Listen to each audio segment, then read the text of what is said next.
my esteemed friend Shri Ashok Gehlot ji, Shri Dipinder Singh Hooda ji, Shri Rajiv Gaura जी, मंच पे बैठे कांग्रेस नेतागण, भाइयों और बहनों, I am very happy to be in your midst in Gujarat, which has produced India's most extraordinary sons, Mahatma Gandhi and Sardar Vallabhbhai Patel.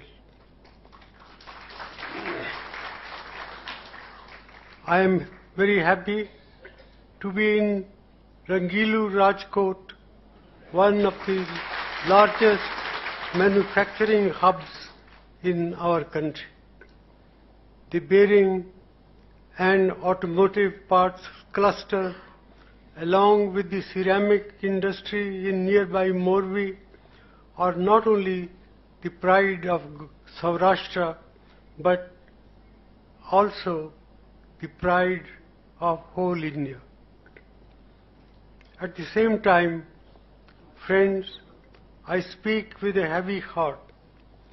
Your manufacturing industry here and in Morbi was hurt badly by the government's double blow of demonetization and poor implementation of the GST.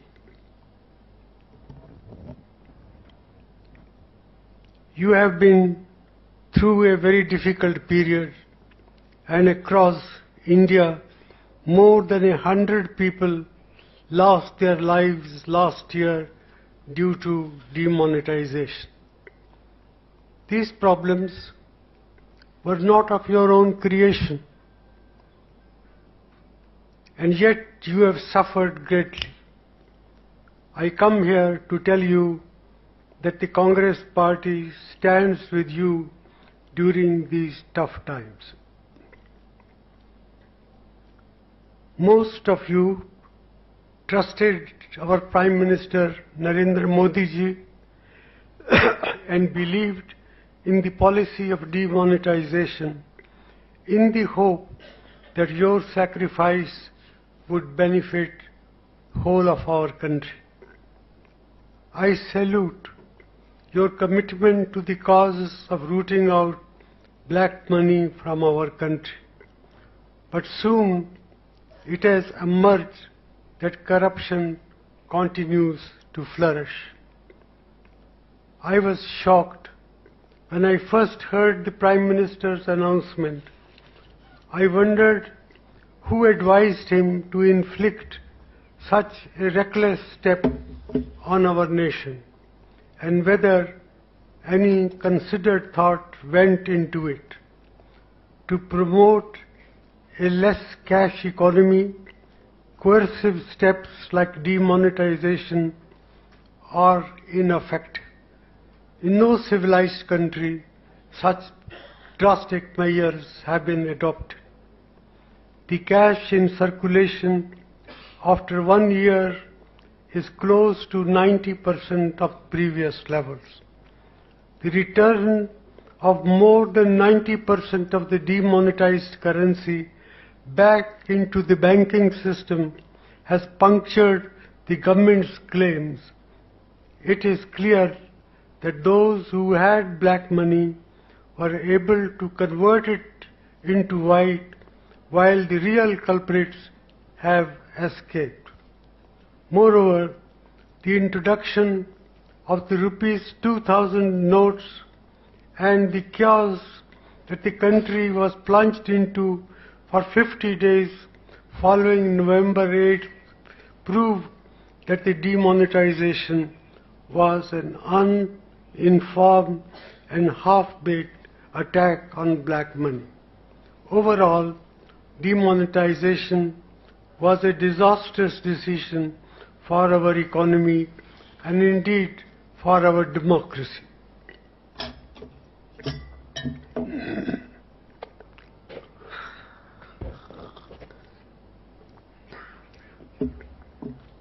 The government likes to claim that demonetization was a bold decision. Let me tell you the difference between bold and disastrous decisions. Our beloved former Prime Minister Indira Ji took many bold decisions. She abolished the privy purses of erstwhile princes and nationalized our banks. Most importantly, none of her decisions hurt the poor and middle class disproportionately. In fact, the unique nature of our banking system saved us from facing the worst of the global financial crisis which plagued the entire world in 2008-2009. Any responsible government must always carry out a reasoned analysis while undertaking such drastic measures. Ladies and gentlemen, as a country, we must demand that the Government of India release all relevant documents and files related to demonetization and put them in the public domain and before Parliament for scrutiny. We must avoid the repetition of such blunders in the future. India cannot afford such gross mistakes. Just as you were recovering from one blow, then came the GST. GST is a good idea, which the Congress initiated and supported, but the BJP government's version was poorly designed, badly implemented, and brought about in a tearing hurry with the misguided focus on headlines and drama. Nobody consulted the business and industry or tried to understand how their businesses work and what are their true needs. The Prime Minister is from Gujarat. He claims to understand Gujarat and the poor. He has even been elected from Rajkot in the past. How is it that he never foresaw the tremendous suffering his decisions will unleash on the industry in this important and valiant township of Rajkot? It is no wonder that Rajkot was amongst the first regions in India to protest against this injustice by the BJP government. After all, you draw inspirations from Mahatma Gandhi and Sardar Patel. When the Mahatma decided to protest against the unjust British tax on salt, he led the march in Gujarat. Standing up against injustice is in Gujarat's blood, and you raised your voice against the shoddy implementation of GST. The Congress amplified your voice and was able to apply pressure on the government to listen to your point of view. Some of the tax rates have since then been reduced, and the cumbersome monthly reporting requirements have also been relaxed. At the same time, I fail to understand how a 28% GST on auto parts will help the economy in the industrial hub of Saurashtra.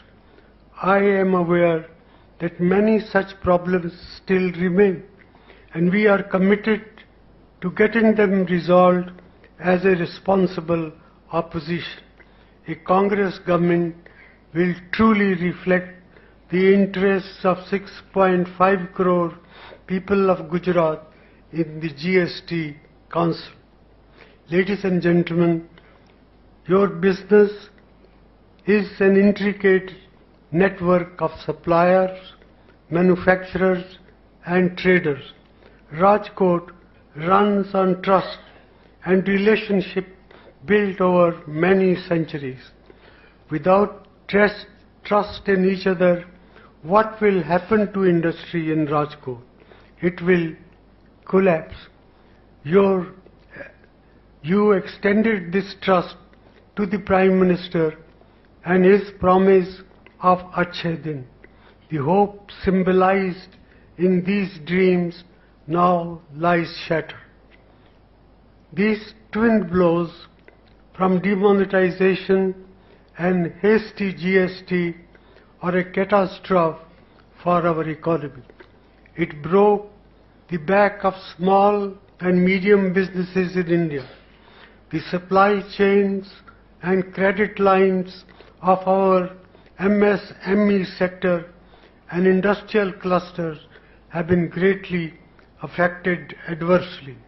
Industry associations report that production and sales of industrial units in and around Rajkot had been hit by at least 20 to 30% in the past, if not more. You are aware of the damage done to industries in Surat, Vapi and Ankleshwar.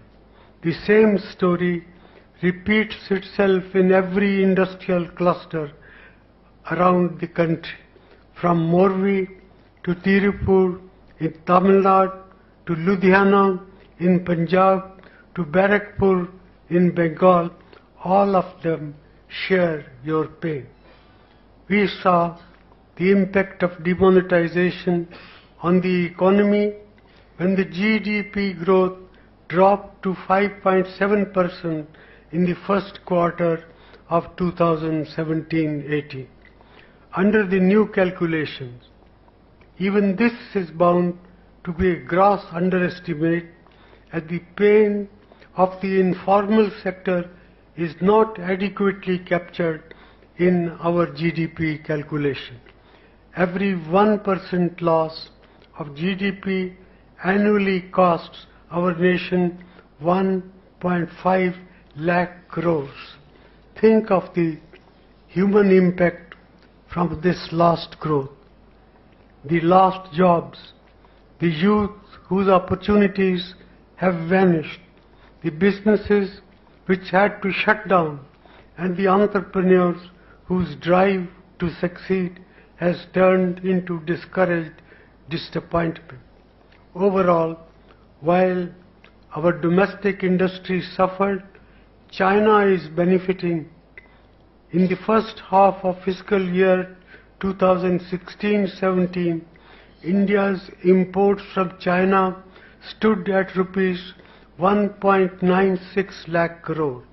During the same period in fiscal 2017-18, imports from China increased to rupees 2.41 lakh crores.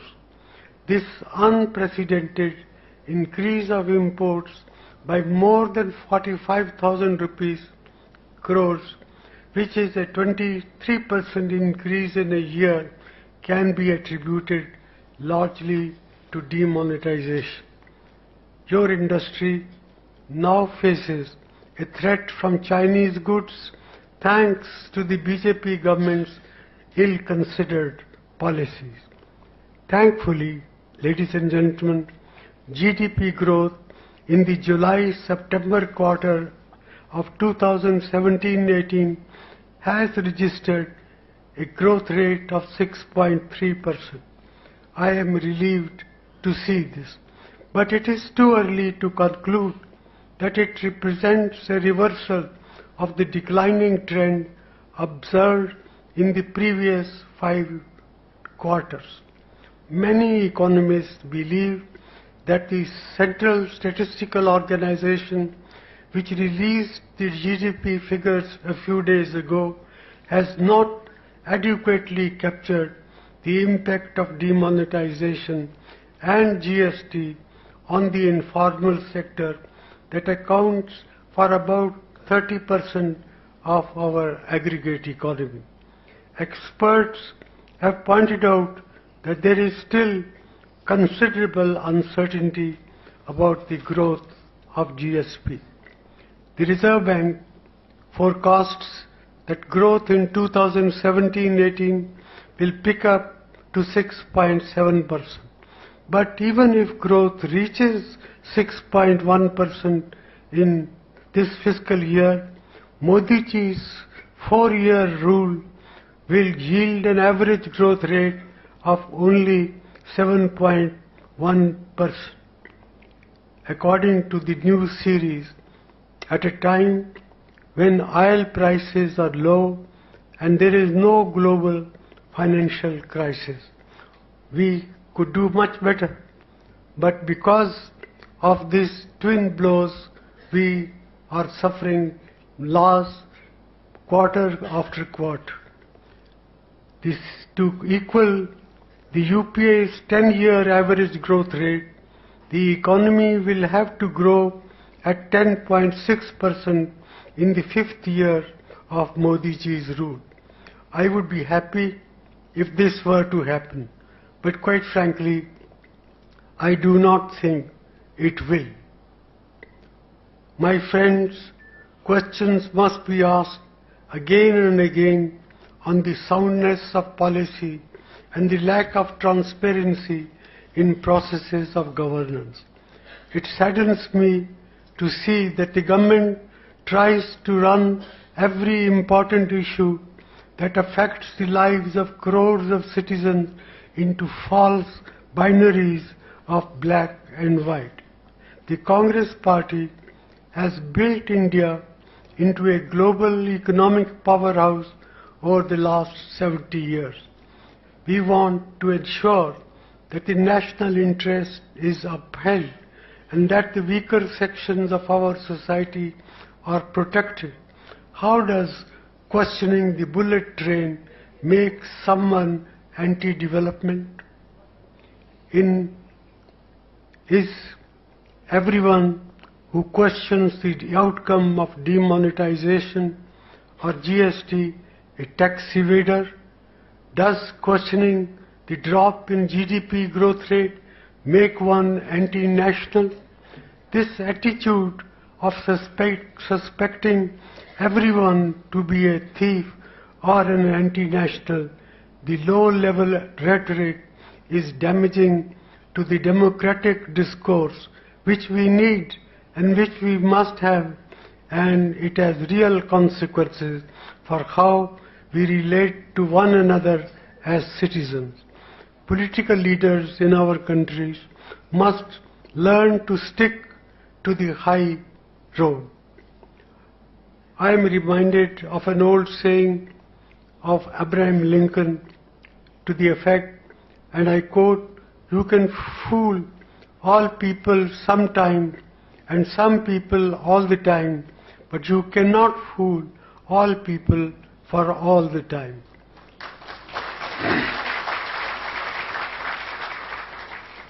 Ladies and gentlemen, the BJP is finally realizing this and is desperately trying to distract the focus of the people from the real issues, since Achhe Din are nowhere to be seen. Gujaratis have seen through the lies, and the BJP's Gujarat model is being openly challenged in the streets of Gujarat. Every community and class, apart from a few top businessmen, are not raising or out raising their voice against the inequality and injustice of the Gujarat model, as operationalized by the BJP over the past 22 years. The recent agitations of the unemployed youth from across different sections of the Gujarat society is yet another indication of the deep dissatisfaction with the performance of successive BJP governments in Gujarat. Ladies and gentlemen, while Gujarat has progressed industrially and undoubtedly it has progressed, that has been mainly in capital-intensive industries that create very few jobs. The MSME sector here has grown through its own hard work and enterprise apart and enterprise rather than any significant support from the Gujarat government. When you look at what matters to people in many critical areas of human development, Gujarat has actually regressed in the past 22 years. On every social indicator, from infant mortality rate, maternal mortality rate, to female literacy, Gujarat has fallen behind the best performing states in our country, including Himachal, Karnataka, Kerala and Tamil Nadu. The Bjp governments of Gujarat have let the quality of public education decline, and thus this has led to rampant privatization of education. This hurts every Gujarati family and makes it difficult for our sharp Gujarati youth to succeed in the tough job market. Ladies and gentlemen, more than 1/5 of the positions of doctors and paramedical staff are vacant. Medicines and functioning diagnostic instruments are scarce. Many schools do not have the required number of teachers. Most of the teachers are ad hoc and are paid a pittance. How can a society progress if its teachers are treated like bonded labor? I assure you, when you elect our Congress government, we will change all this. We will invest in the people of Gujarat by increasing the budget for health care and for education. We will provide scholarships for economically backward students from primary to PhD. We will reduce the fee burden on students and their parents by up to 80%. We will provide free medicines and affordable health care to the poor. Congress Party has a vision for the transformation of Gujarat. We promise you that we will govern with both head and heart. We have released a comprehensive People's Manifesto that was developed under the leadership of Shri Sam Pitroda and Shri Madhusudan Mistry after detailed consultations with every segment of society. Our broad thrust is towards creating jobs in the MSME sector through incentives, justice for farmers through right prices for their produce with adequate water and supply, electricity, affordable housing to the poor, and social security for every segment of society. We will come forward with creative solutions to meet the urgent employment needs of Gujarat's youth. We will work sincerely to pull Gujarat agriculture out of doldrums.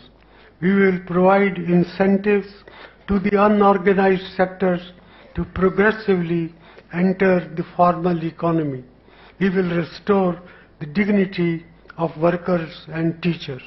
Last year, rural Gujarat saw the highest inflation among 22 states.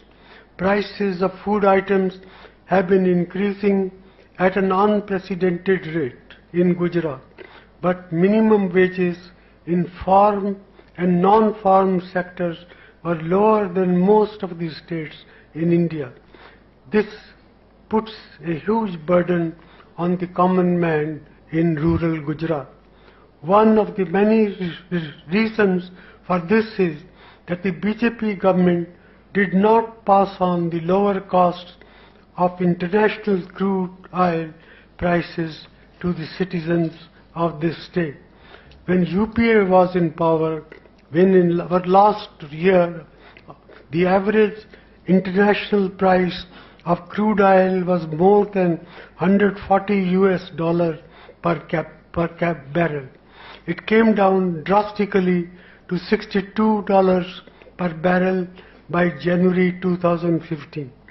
Instead of passing this benefit to the people and boosting the economy, the BJP government increased excise duty on diesel by rupees 14 and petrol by rupees 12 in the last 3 years, which is an increase of 380% on diesel and 120% on petrol. High petrol and diesel prices increase the input costs of production across sectors and lead to price rise. Though Gujarat is a power surplus state, the electricity tariffs are high. Investigations by the Directorate of Revenue Intelligence have revealed how distribution companies have been engaging in undesirable practices. The Congress Party has promised in its manifesto to reduce the petrol and diesel prices by up to rupees 10 per litre through reduction of state taxes and reduction in electricity rates by half. The minimum wage of labor will be increased with a thrust towards equal pay, equal work. Ladies and gentlemen, we will work sincerely for deepening our democracy through effective devolution of development to the panchayats and municipalities, and by empowering the common people in rural and urban areas to become full participants in the making of their lives. Gandhiji's dream of Swaraj must be achieved in Gujarat. Ladies and gentlemen, I am confident that the citizens of Gujarat will remain focused on real issues of Vikas and not to get distracted by attempts to divide them. The future of your sons and daughters is at stake. 22 years is a long time, and now the results are there for all of us to see. The Gujarat model of BJP has only benefited the top people of society. It is healthy in a democracy for governments to change after extended periods of power. It keeps the administration focused and checks complacency and arrogance.